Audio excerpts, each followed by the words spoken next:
Is one of a handful of Democrats who crossed party lines early on in this race to endorse Republican Bob Turner. His goal is to send a message to Barack Obama through the rejection of the Democratic candidate who happens to be an Orthodox Jew, that's David Weprin, and he wants to show that the president's Israel policy is a liability among Jewish voters.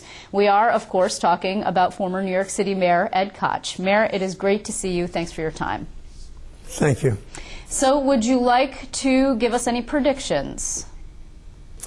Well, I believe it will be a blowout. That doesn't mean it will, but I believe that to be so. And if it happens, there will be an enormous consternation in Washington, which is already taking place as a result of the race, because just this week I saw an article in the New York Times where the Democrats had intended to meet and discuss only the economy, and they added the concern of the Jewish community and how to respond to the fall away of that community. Yeah, you know what's interesting, though, first of all, do you think even if Bob Turner doesn't win, and I'm not saying he will or won't, I don't want to say that your prediction is incorrect, of course, but even if he doesn't, that this has been worth it for you and for people who share your view because you've sent that message already?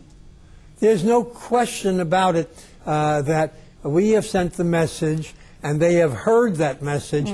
Don't take the Jewish community for granted.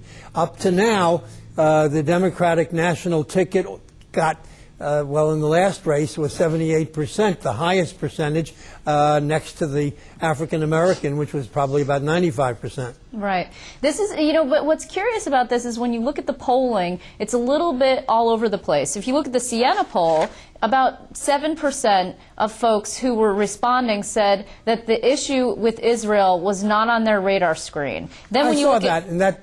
Go ahead. Yeah, go ahead. Well, if I you was look going to say, there was another poll that said 37%. Yeah, the public policy polling poll, right, which is what I was just going to say. It said 37% say it's very important. Look, there's 36% of this district are Jewish voters. I mean, at least. Right. So, but that's not... It's the largest... Yes. It's the largest Jewish district in the sense of population in the country. And that's why they can definitely send a message, and they will. Yeah, but when you say that this outcome will be a referendum on the president and his policies, this district is very unusual. It doesn't look like any other district anywhere in the nation. So how do you translate that?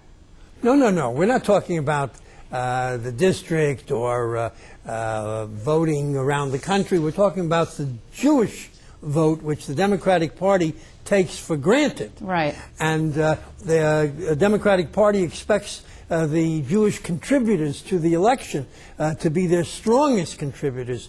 That's not happening. And if this vote is a large repudiation of President Obama, then they really will worry.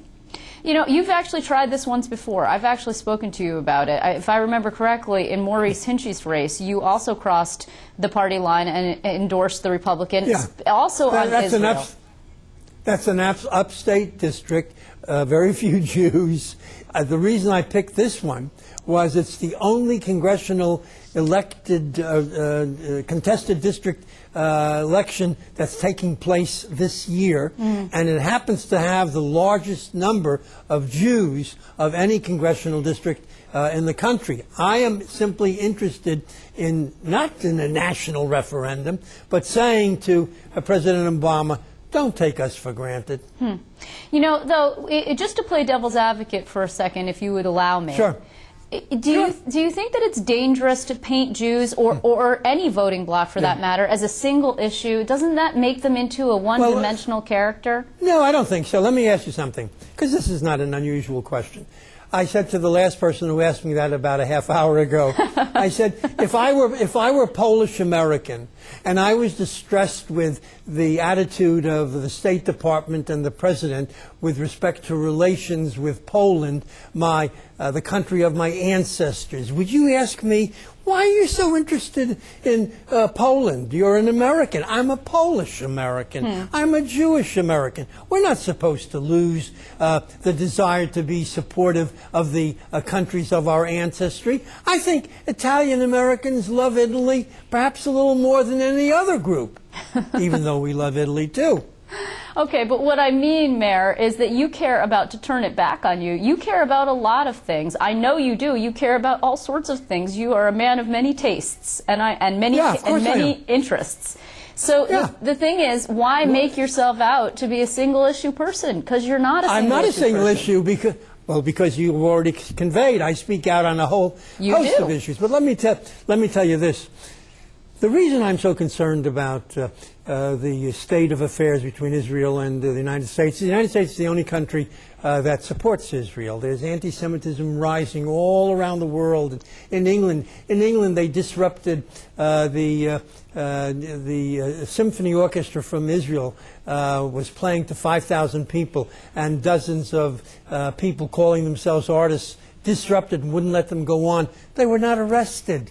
Nobody who speaks on behalf of Israel can speak at a university in Great Britain. Anti-Semitism is rising. The only friend that Israel has in Europe is Germany. France is supportive of Hamas and the Palestinian Authority against Israel. All I'm trying to convey is that when President Obama said to Israel, sit down and negotiate and do it with the pre-67 lines, that didn't disturb me. Some people thought that's what got me started. It was that he didn't say at the same time to Hamas, renounce terrorism, say that you recognize now the legitimacy of the state of Israel.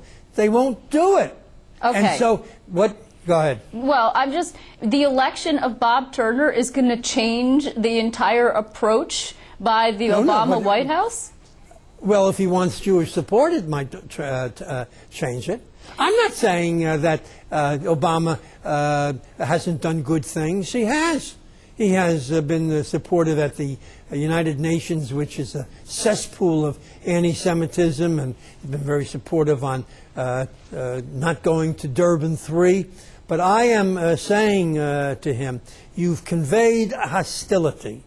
You have conveyed that it is Israel that is the problem, not the terrorist organizations. And until you change your mind on that, and until you convey that you understand that Israel has to have secure and defensible borders and has to be recognized as a Jewish state, I can't vote for you. But you don't actually think that David Weprin is any weaker on the issue, on his support of Israel than Bob Turner? Of course not. Of course not. David Weprin called me when he heard me say this, and he said, I'm supportive of that. I said, David, are you a message? If you win, does Obama care? Does he care? He expects you to win. You're not a message. And this is not personal, David, said I to David Weprin. I supported David for the city council. Yes. Turner, by the way, is a terrific guy. I never knew him before. He is supportive of keeping Medicare and Social Security as entitlements. He is very good on the Israel. Democrats have cast it differently, and you know that, right? I know. They're not telling the truth. That is, I understand it. What they're trying to do is to smear Turner. Turner has said he denounces the Republican leadership that wants to privatize Social Security. He has written that, signed it. Okay. But the Democrats don't care. They'll smear you anytime it will help them get elected. Says the man who is a Democrat. We should remind everyone. I'm just reminding viewers of that. I'm a very good Democrat. I'm not suggesting that you aren't. I'm just reminding people that you happen to be one. We are actually, sadly, almost out of time. I do want to ask you, you told me before we started here that you had spoken to Bob Turner, and he's feeling pretty optimistic. Is that right? He told me that the areas where we expect to do well particularly in the Jewish areas, and he's Catholic. So I hope he does well in the Catholic areas too, but in the Jewish areas, they're coming out in large numbers. Well, we will see a lot of people keeping an eye on this race. And Ed Koch, it is really always a pleasure to speak with you and spar with you on occasion, but it is great. Sure. Thanks so much for your time. Thank you.